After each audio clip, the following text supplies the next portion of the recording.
दोस्तों, स्वागत है आपका मेरे YouTube चैनल इंग्लिश बाबू पर। और आज मैं फिर हाजिर हूँ आपके साथ एक नई स्टोरी लेकर।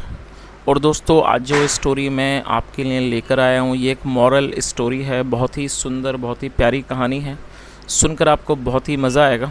उसके अलावा इस स्टोरी में आपको कुछ नए इंग्लिश के वर्ड मीनिंग सीखने को मिलेंगे, उनकी करेक्ट प्रोनाउंसिएशन के बारे में पता चलेगा।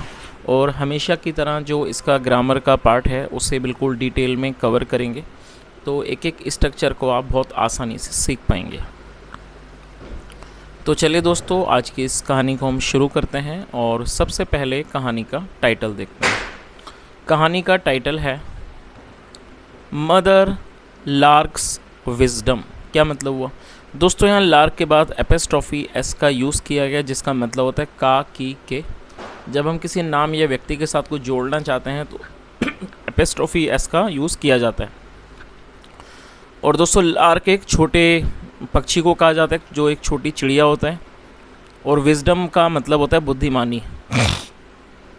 मदर लार्क विजडम मतलब कि लार्क माँ की बुद्धिमानी। तो दोस्तों, ये आज की इस कहानी का टाइटल है, शीर्षक है। और अब मैं इसे पढ़ना शुरू करता हूँ। आपसे रिक्वेस्ट है, कहानी को बिल्कुल ध्यान से सुनें। और यदि आपको आज की कहानी अच्छी लगे तो आप इसे लाइक भी ज़रूर करें। तो चलिए इसको शुरू करते हैं। A lark is a tiny bird which builds nest on the ground. क्या अर्थ हुआ? A lark is a tiny bird. दोस्तों, ये जो वाक्य है ये सिंपल प्रेजेंट का वाक्य है। सिंपल प्रेजेंट का मतलब होता है जब हम वर्तमान में कोई भी ऐसा वाक्य बनाते हैं जहाँ इज़ एम आर का यूज़ किया जाता है हेल्पिंग ऑफ के रूप में, साथ में नाउन या एडजेक्टिव को लेकर वाक्य बनाया जाता है। और दोस्तों, टाइनी का मतलब होता है छोटा, जो कि एक एडजेक्टिव है। तो इसका क्या अर्थ हुआ? A lark is a tiny bird मतलब एक लार्क, जो लार्क है वो एक छोटा पक्षी होता है। विच बिल्ड्स नेस्ट जो कि घोंसला बनाता है, ऑन द ग्राउंड ज़मीन पर, जो कि। तो इस पूरी लाइन का क्या अर्थ हुआ कि जो लार्क है वो एक छोटा पक्षी होता है जो ज़मीन पर घोंसला बनाता है। Usually among fields of grain. दोस्तों, यूजुअली का मतलब होता है सामान्य रूप से, आम रूप से, मतलब कि सामान्य रूप से। अमंग फील्ड्स ऑफ ग्रेन मतलब कि आम तौर पर जो अनाज के खेत होते हैं उसके अंदर वो अपना घोंसला बनाता है। सच अ लार्क मतलब इस तरह की एक lark had once nested in a field where the grain was almost ripe. क्या अर्थ हुआ? दोस्तों, यहाँ हेड के साथ थर्ड फॉर्म का यूज़ किया गया। नेस्ट का जो नेस्ट है इसका मतलब घोंसला होता है। इसके अलावा आप इसकी वर्ब को भी नोट कर लीजिए। नेस्ट एक वर्ब भी है जिसका मतलब घोंसला बनाना, और थर्ड फॉर्म है नेस्टेड। तो जब किसी भी वाक्य में हेड के साथ थर्ड फॉर्म का यूज़ किया जाता है तो इस तरह का जो वाक्य है वो पास्ट परफेक्ट का वाक्य कहलाता है। तो इस लाइन का क्या अर्थ निकला? सच अ लार्क मतलब इस तरह के एक लार्क ने had once nested in a field मतलब उसने एक बार एक फील्ड में मतलब कि खेत में अपना घोंसला बनाया हुआ था। वेयर जहाँ पर the grain was almost ripe. Ripe adjective है जिसका मतलब पका हुआ। जहाँ पर जो फसल थी, अनाज था, वो लगभग पका हुआ था। The mother lark was afraid that the farmer would come to reap the crop. और दोस्तों, अफ्रेड एडजेक्टिव है जिसका मतलब होता है डरा हुआ होना, भयभीत हुआ होना।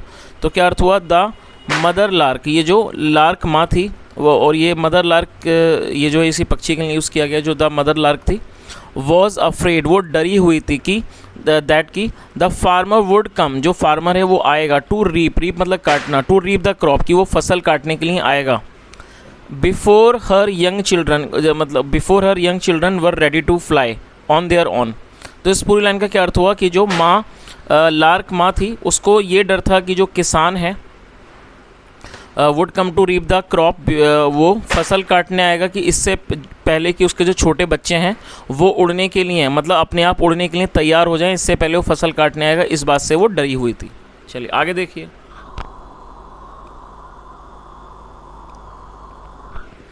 ईच डे मतलब कि प्रत्येक दिन।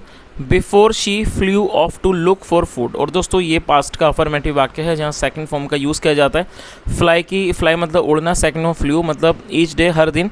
बिफोर शी फ्लू ऑफ मतलब कि उसके उड़ने से पहले। टू लुक फॉर फूड खाने की तलाश में, उसके उड़ने से पहले। She would tell the young birds. और दोस्तों यहाँ वुड का यूज़ किया गया और मैं आपको बताना चाहूँगा वुड का यूज़ पास्ट के लिए किया जाता है। जब हम पास्ट के बारे में बात करते हैं तो वहाँ पर वुड का यूज़ करते हैं, साथ में फर्स्ट फॉर्म भी लगाते हैं। तो क्या अर्थ हुआ, she would tell the young birds, वो अपने छोटे पक्षियों को बताती। कीप अलर्ट, और दोस्तों अलर्ट का मतलब सचेत रहना, कीप अलर्ट मतलब कि सचेत रहना। एंड ट्राई टू हियर, और सुनने की कोशिश करना। What ever the farmer and is man talk about, जो भी किसान और उसके जो आदमी हैं वो बात करते हैं, इस मतलब उसको सुनना, उसको सुनने की कोशिश करना। You need to report everything they say when I come back. और दोस्तों रिपोर्ट एक वर्ब है जिसका मतलब होता है खबर करना। You need to report everything they say when I come back. तो उसने आगे क्या बताया कि you need to report everything मतलब आपको सारी चीज़ों की जानकारी देनी है, खबर करनी है। एवरीथिंग दे से, जो भी वो कहते हैं, व्हेन आई कम बैक, जब मैं वापस आऊँ तो आपको सारी चीज़ें बतानी हैं। चलिए आगे देखिए। One day when she was gone the little birds heard the farmer से टू हिज सन। क्या अर्थ हुआ दोस्तों, ये जो वाक्य है वन डे एक दिन, व्हेन शी वॉज गॉन, शायद आपको ये वाक्य ना समझ में आया होगा, इसको मैं थोड़ा सा एक्सप्लेन करूँगा। देखिए ये जो गॉन है ये गो की थर्ड फॉर्म है, और आपको ये अच्छे से पता होगा कि जब हम किसी वाक्य में थर्ड फॉर्म का यूज़ करते हैं तो या तो वो प्रेजेंट परफेक्ट का वाक्य होता है या पास्ट परफेक्ट। क्योंकि जब हम प्रेजेंट परफेक्ट या पास्ट परफेक्ट में या फ्यूचर परफेक्ट में कोई भी वाक्य बनाएंगे तो थर्ड फॉर्म का प्रयोग किया जाता है, तो ये थर्ड फॉर्म है। लेकिन दोस्तों आपको ये जानकर बहुत ही, शायद अगर आपको नहीं पता तो ये बात आपको बहुत ही सरप्राइजिंग लगेगी कि ये जो वाक्य है ये हमारा पास्ट परफेक्ट का वाक्य है ही नहीं।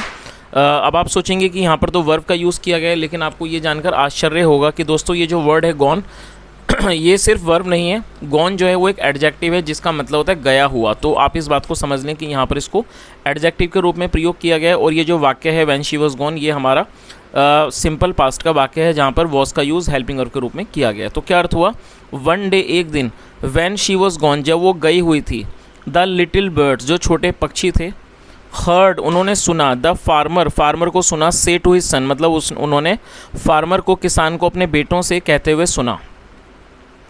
द ग्रेन सीम्स राइप, और दोस्तों सीम का मतलब लगना, प्रतीत होना, राइप मतलब पका हुआ। तो उसने क्या कहा अपने बेटों से, the grain seems ripe enough मतलब जो ग्रेन है, अनाज है, वो पर्याप्त या कह सकते हैं पूरी तरह से पका हुआ प्रतीत होता है, टू बी काटे जाने के लिए।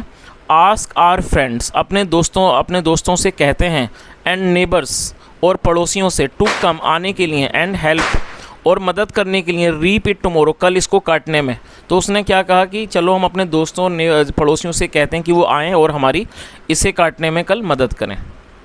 When mother lark came home, और ये पास्ट का अफर्मेटिव वाक्य है जहाँ सेकंड फॉर्म का यूज़ किया गया है। व्हेन मदर लार्क मतलब जो लार्क माँ जब वापस आई, केम होम मतलब घर आई, द लिटिल वंस जो ये छोटे थे, क्यूवर्ड का मतलब था कंप कपाना, वो कंप कपाए, एंड चिर्प्ड अराउंड हर और उसके वो आसपास चहचहाने लगे। चिर्प का मतलब होता है जो पक्षियों के द्वारा जो आवाज़ की जाती है उस चिर्प कहा जाता है, और वो उसके आसपास चहचहाने लगे।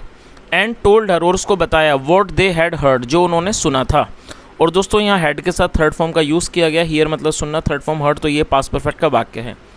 तो इस पूर्ण लाइन का क्या अर्थ हुआ, एंड टोल्ड हर और उसको बताया, व्हाट दे हैड हर्ड जो उन्होंने सुना था उसके बारे में उन्होंने उसे बताया।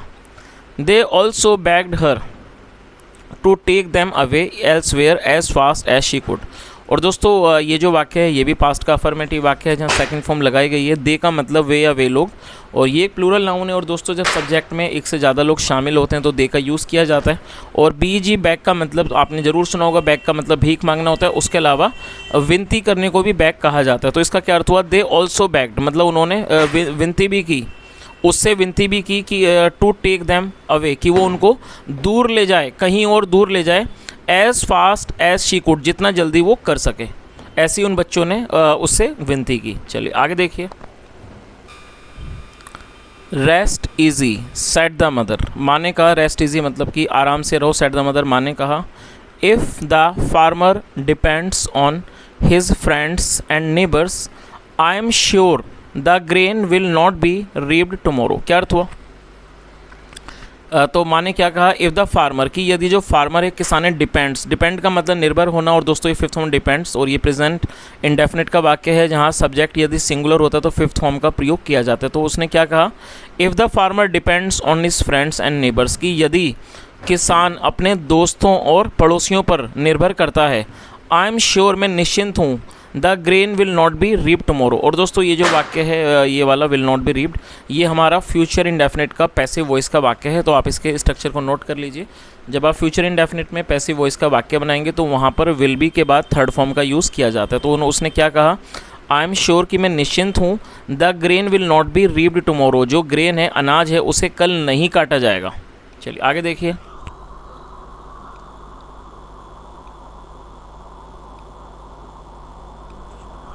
नेक्स्ट डे मतलब कि अगले दिन, मदर लार्क, ये जो माँ लार्क थी, वेंट आउट, वो वेंट आउट एज यूजुअल, वो हमेशा की तरह बाहर गई। और दोस्तों गो की सेकंड फॉर्म में वेंट, ये भी हमारा पास्ट इंडेफिनिट का अफर्मेटिव वाक्य है। तो इस पूरे लाइन की मीनिंग क्या निकली, next day mother lark went out as usual. As usual मतलब हमेशा की तरह, मतलब कि अगले दिन जो मदर लार्क थी वो हमेशा की तरह बाहर गई।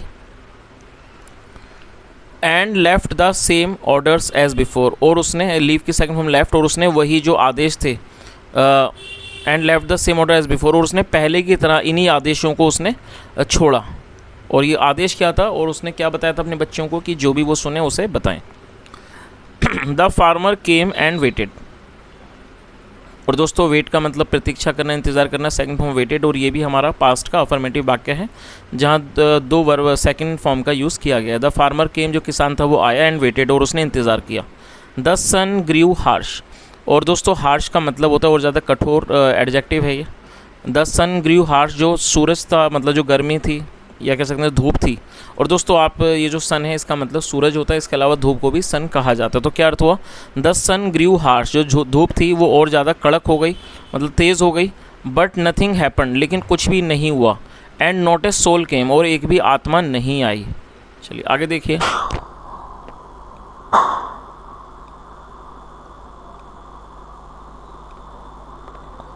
यू सी, आप देखो, said the owner to his son, जो मालिक था उसने अपने बेटे से कहा, our friends and neighbours can not be dependent upon. तो उसने क्या कहा कि जो हमारे दोस्त हैं और जो पड़ोसी हैं, can not be dependent upon, उन पर निर्भर नहीं रहा जा सकता है।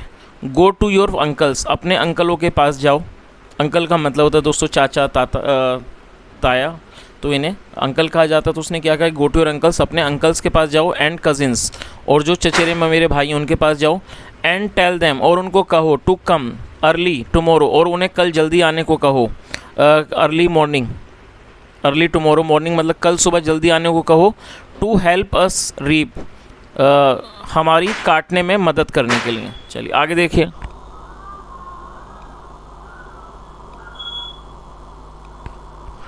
The young birds reported this to their mother, ये जो छोटे पक्षी थे, reported this to their mother, उन्होंने अपनी माँ को इस चीज़ की खबर की। और रिपोर्ट मतलब खबर करना, सेकंड फॉर्म रिपोर्टेड।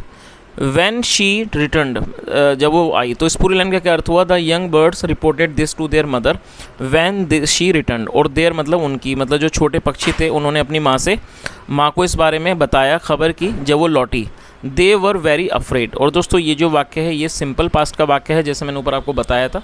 जब हम पास्ट में कोई वाक्य बनाते हैं जहाँ वॉज वर्ब का यूज़ हेल्पिंग वर्ब के रूप में करते हैं और साथ में एडजेक्टिव नाउन को लेके वाक्य बनाते हैं, इस तरह का वाक्य सिंपल पास्ट का वाक्य कहलाता है। और ये जो दे है इसका मतलब है वे या वे लोग, क्योंकि यहाँ पर एक से ज़्यादा पक्षियों के बारे में बात हो रही है तो ये प्लूरल है, इसलिए दे का यूज़ किया गया है। तो क्या अर्थ हुआ, दे वर वेरी अफ्रेड, वो बहुत ज़्यादा भयभीत थे, वो बहुत ज़्यादा डरे हुए थे। Do not fear children, fear का मतलब होता है डरना, और दोस्तों आप इस वर्ब को नोट कर लीजिए। Do not fear children said the mother, मतलब कि माँ ने कहा कि बच्चों डरो मत। Family members and relations do not always come forward to help, उसने क्या कहा आगे कि जो फैमिली मेम्बर्स होते हैं, परिवार के सदस्य, एंड रिलेशंस और रिश्तेदार, do not always come forward, वो हमेशा आगे नहीं आते हैं, टू हेल्प मदद करने के लिए हमेशा आगे नहीं आते हैं। और कम फॉरवर्ड का मतलब होता है आगे आना। एनीवे ठीक है, कीप योर ईयर्स ओपन, अपने कानों को खुला रखो। एंड लेट मी नो, और मुझे बताना, वॉट यू हियर टुमारो, कल आप क्या सुनते हो मुझे बताना। चलिए आगे देखिए।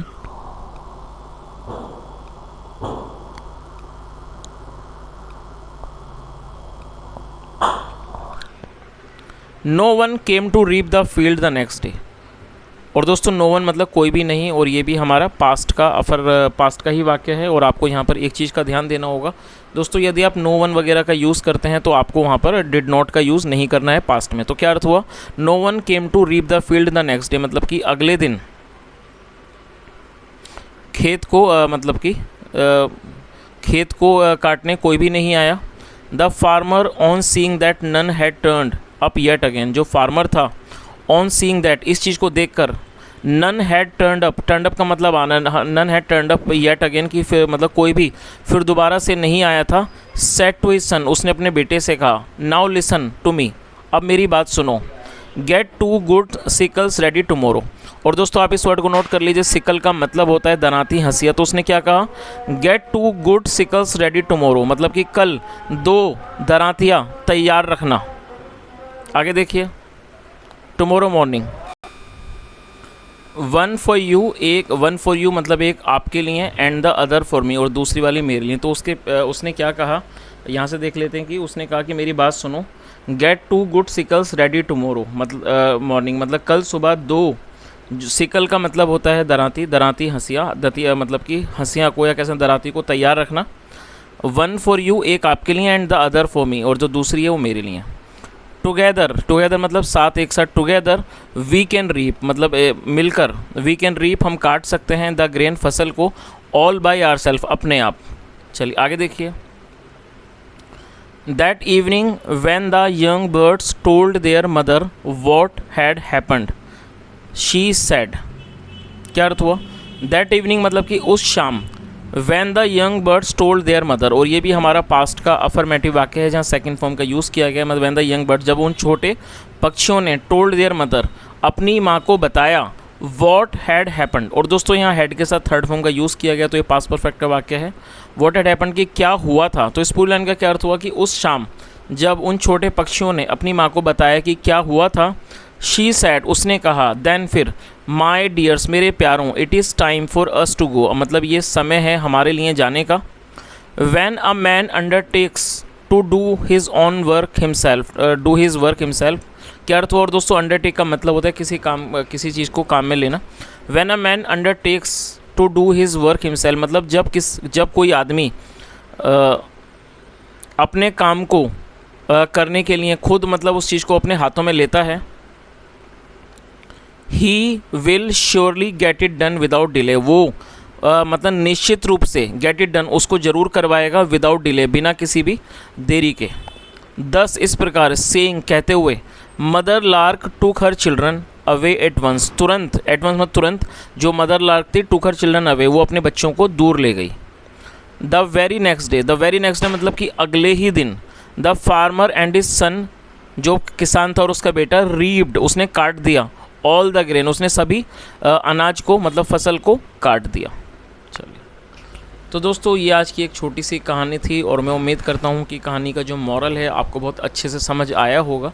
कहानी का जो मॉरल है वो यही सिखाता है कि अपना काम स्वयं करें, कि जैसा हमने इस कहानी के अंदर देखा कि जो किसान था वो पहले अपने पड़ोसियों दोस्तों पर निर्भर था, वो लोग नहीं आए, उसके बाद उसके जो भाई थे वो लोग भी नहीं आए, आखिर में उसे इस बात का एहसास हुआ कि अपने काम को स्वयं के द्वारा ही किया जा सकता है, और लास्ट में उन्होंने उस काम को खुद ही किया। तो दोस्तों इस कहानी से हमें यही सीखने को मिलता है, यही सबक मिलता है कि यदि हम किसी भी काम के लिए दूसरों पर निर्भर होते हैं तो शायद वो काम नहीं हो सकता, और यदि हम उस काम को खुद से करते हैं तो वो उस काम को हम कर सकते हैं। तो यही इस कहानी का मॉरल था।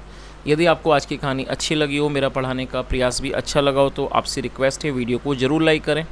And guys, apart from this, I also request you to kindly share your feedback, and you should tell me in the comment section that if you guys learning anything or not out of these videos, because whenever I make a new video, I always try to make a video where I can provide you maximum number of vocabulary and all the structures of grammar which are available in the story, and which can help you to improve your communication skills. And so guys, now you have to tell me that if you guys are learning anything or not. And apart from feedback, you should also provide me good suggestions, because your suggestions, your feedback is very important, is very valuable, because whenever you try to give me any good suggestion, I always try to implement that. Because when you provide me your own true feedback, and when I implement that, that also improves the quality. And so I also request you to kindly share your feedback and your suggestions, so that I can improve the quality of such videos, so that I can make more productive video. Because what I want, that when you guys come to my channel, and when you give me your precious time, because I believe that the time is very costly, the time is very precious. So even if you give me your 10 minutes, 20 minutes, 15 minutes, I want that you should be able to learn something out of this channel. And when you give me some time, you should also get something in return. So that is the only thing which I want. So if you like, then kindly just share your feedback plus your suggestions. Thank you so much for listening. Have a nice day. Bye.